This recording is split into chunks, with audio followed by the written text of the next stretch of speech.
Hello mga ka-ideya! Palihog kog like sa mong FB page ug subscribe sa mong YouTube channel para sa mga dugang na mga videos. Daghang salamat! Nasayod ba ka sa mga responsibilidad ug sa sweldo sa usa ka board member? Ang mga board members o bukal kay membro sa provincial board. Gipanguluhan sa vice-gobernador ang provincial board.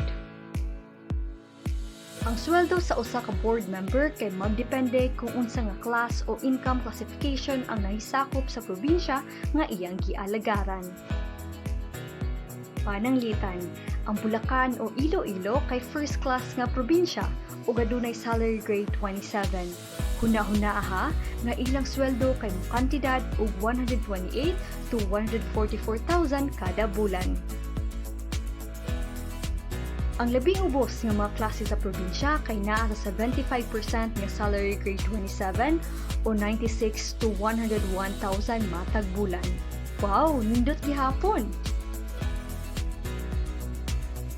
Ang usa ka probinsya kay kasagarang gibahin-bahin ngadto sa mga congressional districts nga gidesisyonan sa COMELEC. Ang gidaghanon sa mga board members sa usa ka probinsya kay gibase sa income classification o gidaghanon sa mga distrito.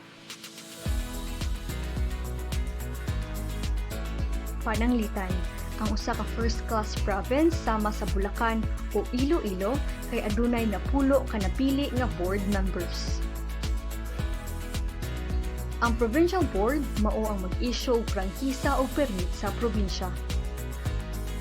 Ug aduna pud sila'y responsibilidad sa paghimo og mga ordinansa o pagdesisyon kung unsang mga angay na programang himuon alang sa ilang katawhan.